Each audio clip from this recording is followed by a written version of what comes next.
Hello everyone, welcome to all of you my channel educational hub. ये हमारा science की video है हमारी, और टॉपिक है ग्रीन हाउस इफ़ेक्ट। प्लस मैं आपको बता दूं कि हम कर रहे हैं केवीएस स्पेशल 2020 के लिए साइंस सीरीज़। पीआरटी सेक्शन के लिए जो ईवीएस और साइंस का पोर्शन है उसी को कवर कर रहे हैं।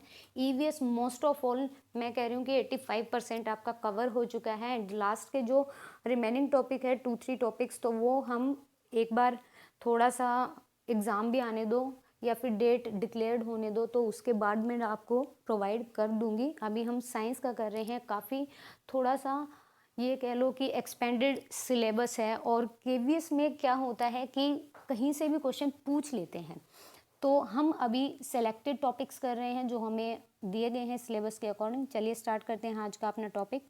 ग्रीन हाउस इफेक्ट के बारे में क्या बोला गया है। ग्रीन हाउस इफेक्ट के बारे में बात करेंगे।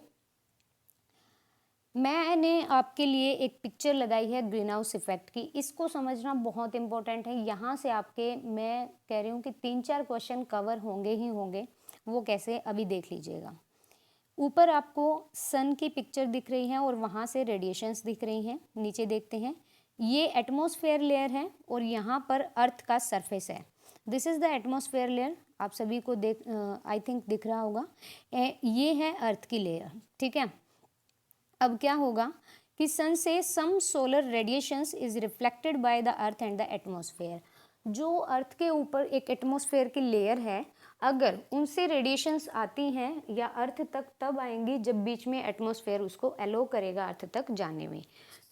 क्या होता है कि कुछ सोलर रेडिएशंस इज रिफ्लेक्ट हो जाती हैं, वापस चली जाती हैं bye the earth and the atmosphere के द्वारा, या अर्थ उसको एक्सेप्ट नहीं करता, एटमॉस्फेयर उसको अलो नहीं करता अर्थ तक जाने में, तो वो रेज रिफ्लेक्ट हो जाती हैं। जैसे यहाँ पे देख सकते हैं, मान लीजिए कि ये एक सन है, सूर्य है, इससे रेडिएशंस निकल रही हैं, ठीक है। यहाँ पर पृथ्वी है हमारी, ठीक है, और इसके ऊपर से है एटमॉस्फेयर लेयर। तो कुछ रेडिएशंस जो एटमॉस्फेयर जाने ही नहीं देगा वो रिफ्लेक्ट हो जाएंगे, ठीक है। ऐसे ये रिफ्लेक्ट हो गई। कुछ रेडिएशंस एटमॉस्फेयर को कवर करके जाएंगी, मतलब उससे पास आउट होके जाएंगी तो अर्थ तक जाएंगी, अर्थ भी उनको रिफ्लेक्ट कर देगी। कुछ एक की बात कर रही हूँ, सारी नहीं है। फिर देख लीजिए, some of the infrared radiations passes through the atmosphere. कुछ जो इंफ्रारेड रेडिएशंस हैं वो पास होती हैं एटमॉस्फेयर से, and some is absorb and the re-emitted in the all direction by greenhouse gas molecules. क्या बोला गया है कि सम इज एब्जॉर्ब, कुछ एब्जॉर्ब कर ली जाती हैं, कुछ री एमिटेड की जाती हैं, सभी तरीकों से by greenhouse gas molecule में, ग्रीन हाउस मॉलिक्यूल के द्वारा। The effect of this is to warm the earth surface the lower atmosphere. Main जो रीज़न है पृथ्वी के गर्म होने का वो यही है कि सन से जो इंफ्रारेड रेज आती हैं, कुछ रिफ्लेक्ट होती हैं, कुछ एब्जॉर्ब कर ली जाती हैं सन के द्वारा, और वो जो एब्जॉर्ब की जाती हैं वो पृथ्वी के तापमान को बढ़ा देती हैं, एटमॉस्फेयर को गर्म कर देती हैं, इसीलिए टेम्परेचर इंक्रीज हो जाता है। फिर देखिए यहाँ पर, most radiations is absorb by the earth surface and warms it. कुछ जो रेडिएशंस हैं एब्जॉर्ब की जाती हैं और यही पृथ्वी को क्या करती हैं, गर्म करती हैं। फिर infrared radiation is emitted by the earth surface. Emit की जाती हैं इंफ्रारेड जो रेडिएशंस होती हैं अर्थ के सरफेस से। ये पूरा पिक्चर है, और इस पिक्चर से बहुत सारी चीज़ें ये पता चला कि कुछ जो रेज आती हैं सोलर के थ्रू, एक एटमॉस्फेयर की लेयर भी होती है अर्थ के ऊपर, एटमॉस्फेयर एलो करता है अर्थ तक जाने में, और कुछ एलो नहीं करता है, वापस रिफ्लेक्ट कर देता है। फिर कुछ जो एलो करता है उसमें से भी मोस्ट ऑफ क्या होती हैं, रिफ्लेक्ट हो जाती हैं, और कुछ एब्जॉर्ब की जाती हैं। और कौन सी हैं जो मेन रीज़न है गर्म करने का पृथ्वी के, तो वो इंफ्रारेड है। सो अगली नेक्स्ट स्लाइड पे चलते हैं। ग्रीन हाउस इफेक्ट, यहाँ से हमारा टॉपिक स्टार्ट होता है। ग्रीन हाउस प्रभाव एक प्राकृतिक प्रक्रिया है, इट इज़ ए नेचुरल, जिसके द्वारा किसी ग्रह, किसी भी प्लैनेट या उपग्रह सैटेलाइट के वातावरण में मौजूद कुछ गैसें वातावरण के तापमान को अपेक्षाकृत अधिक बनाने में मदद करता है। मतलब कि ये एक नेचुरल प्रोसेस है, ठीक है। और इसी के द्वारा क्या होता है, कोई भी प्लैनेट है, कोई भी सैटेलाइट है, तो उसमें मौजूद कुछ गैसें होंगी जो कि हमारे एटमॉस्फेयर के तापमान को इंक्रीज करने में हेल्पफुल हैं। ये कौन कौन सी गैसें होती हैं, तो ये CO2 है, कार्बन डाइऑक्साइड है, H2O है, और ये क्या है, वेपर है, वाटर वेपर है, और CH4 है, मतलब मीथेन है। ग्रीन हाउस गैस का जो सिद्धांत दिया था तो वो दिया था जोसेफ फोरियर ने। ये आपके लिए एडिशनल इन्फॉर्मेशन है, एडिशनल भी नहीं है क्योंकि ये टॉपिक में इंक्लूड था इसीलिए मैंने लिख दिया। तो जोसेफ फोरियर ने ग्रीन हाउस गैस का सिद्धांत दिया था। ग्रीन हाउस गैसेज, मैं आपको सिर्फ मेन चीज़ें कराऊंगी, पूरा थ्योरेटिकल नहीं कराऊंगी। यहाँ से जो अच्छे मतलब जो पॉइंट्स हैं सिर्फ उनको पढ़ेंगे हम। ग्रीन हाउस गैसेस के बारे में बात की गई है। सबसे पहले मैं आपको बता दूं कि ग्रीन हाउस गैसेस में अगर जो मेन रोल प्ले करता है या सबसे ज़्यादा क्वांटिटी में अगर कोई चीज़ आती है तो दैट इज़ वाटर वेपर, जिसको हम H2O बोलते हैं। हाइड्रोजन के 2 मॉलिक्यूल प्लस ऑक्सीजन का 1 मॉलिक्यूल, और ये बनाते हैं water vapour. 36 to 70% water vapour gas present होती है एटमॉस्फेयर में, जो कि ग्रीन हाउस गैसेज में काउंट होती है। एंड ये मेन रीज़न है अर्थ के सरफेस को वार्म अप करने के लिए या उसके टेम्परेचर को इंक्रीज करने के लिए। The second one is CO2, carbon dioxide बोलते हैं। ये 9 to 26%, 9 से लेकर 26 के बीच में रहेगी ये गैस एटमॉस्फेयर के बीच में, और ये भी वार्म अप करती है, वार्म करती है अर्थ के सरफेस को। मीथेन है, CH4 है, 4 to 9% के बीच में रहता है। नाइट्रस ऑक्साइड है, N2O जिसको बोलते हैं, तो ये 3 to 7% में रहता है। ओजोन O3 और क्लोरोफ्लोरोकार्बन CFC। तो आपको पता होगा कि ओजोन लेयर कहाँ पर है, समताप मंडल में है।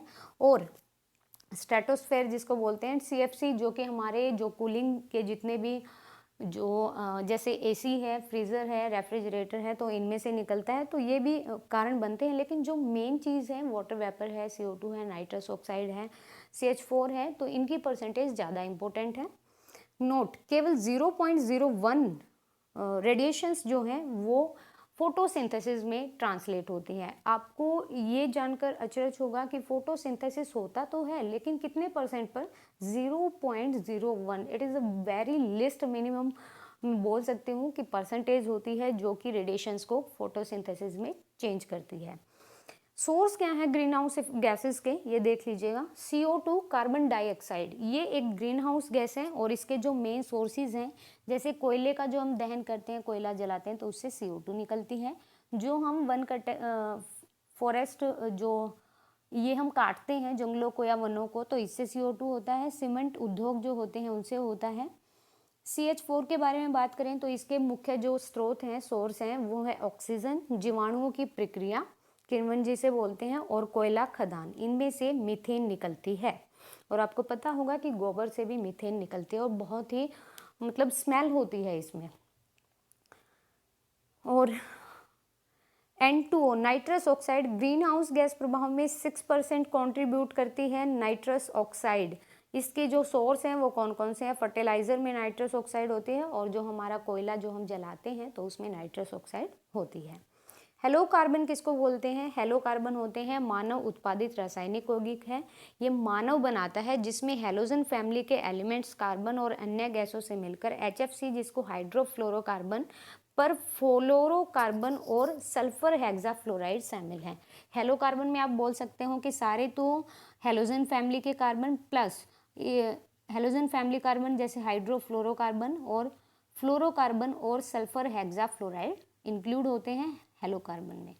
ओजोन के बारे में बात करें तो ये ट्रोपोस्फेयर में होते हैं। मैंने आपको स्ट्रेटोस्फेयर बोला, सॉरी मिस्टेक से निकल गया। तो ये ट्रोपोस्फेयर में होती है और it is released by the industrial activities. जलवाष्प, जैसे कि हमने देख लिया था कि वाटर वेपर की बात की जा रही है, प्राकृतिक शोषण और वेपराइजेशन से होता है। पृथ्वी तापमान बढ़ने पर इसकी मात्रा बढ़ जाती है। ये एक स्लाइड है वो बहुत इंपॉर्टेंट रहेगी आपके लिए, मैं कहूँ तो। Annual green house gas emission by the sector, जो अच्छे लेवल के पेपर होते हैं उनमें पूछे जाते हैं यहाँ से क्वेश्चन परसेंटेज के अकॉर्डिंग। और ये एक डाटा इंटरप्रिटेशंस का भी क्वेश्चन बन जाता है, ऐसे ही आता है वो अलग अलग डाटाज में। तो इंडस्ट्रीज जो प्रोसेस करती है ग्रीन हाउस गैस में, तो वो क्या है ये देखेंगे। Industrial process 15.9% green house gas का एमिशन करता है। इलेक्ट्रिकल पावर स्टेशन से लगभग 25.6% एमिशन होता है। Transportation fuels 13.2, waste disposal and treatment, जो मतलब हम वेस्ट जैसे नदियों में कूड़ा वगैरह फेंक देते हैं या खुले में फेंक देते हैं, तो उससे 3.6% एमिशन होता है। फिर land use and biomass burning, जो हम जैसे पराली वगैरह जलाना है या फिर फर्टिलाइज़र जो यूज़ करते हैं खेतों में, लैंड यूज़ करते हैं, तो उससे 12.1% ग्रीन हाउस एमिशन होता है। एग्रीकल्चर प्रोडक्शन में 11.6 होता है। Residential, commercial and other source में 7.5। फॉसिल फ्यूल है, रिट्राइवल है, प्रोसेसिंग एंड डिस्ट्रीब्यूशन है, तो इसमें 10.5% गैस एमिशन होता है ग्रीन हाउस का। फिर ये नीचे डाटा दिया गया है, आप देख लीजिएगा। ये कार्बन डाइऑक्साइड लगभग 72%, methane 20% and the nitrous oxide 5%। तो आपके लिए ये ज़्यादा इंपॉर्टेंट रहेगा ये वाला चार्ट, कि इंडस्ट्रियल प्रोसेस से अगर वो पूछ सकता है कि जो गैस एमिशन सेक्टर हैं उनमें से सबसे ज़्यादा किस में होता है, तो आप देख सकते हैं यहाँ पर सबसे ज़्यादा इंडस्ट्रियल प्रोसेस से होता है, लाइक फैक्ट्रीज वगैरह से जो निकलता है, तो इससे ज़्यादा ग्रीन हाउस गैसेस, क्योंकि वहाँ से CO2 भी निकलती है, कार्बन डाइऑक्साइड, जैसे हमने पढ़ा है सीमेंट उद्योगों से, कोयले के दहन से, इन सब चीज़ों से। तो ये ग्रीन हाउस इफेक्ट के लिए I think it is a enough video of this topic and very helpful to all of you. मेरे हिसाब से अगर मैं स्टडी कर रही हूँ यहाँ से, अगर मेरे को कोई कहे कि ये चीज़ इनफ है, तो ये टॉपिक एनसीईआरटी के थ्रू कवर किए गए हैं और आपको सारे एनसीईआरटी हैंड रिटन नोट्स मिलेंगे। So please don't worry about anything else and keep study and be prepare for the KVS 2020 PRT special exam. And I hope so कि आपको वीडियो अच्छा लगे, एंड अच्छा लगे तो please like my channel and the subscribe also, subscribe my channel and the like the video also. So thank you so much, thank you to all of you, thank you.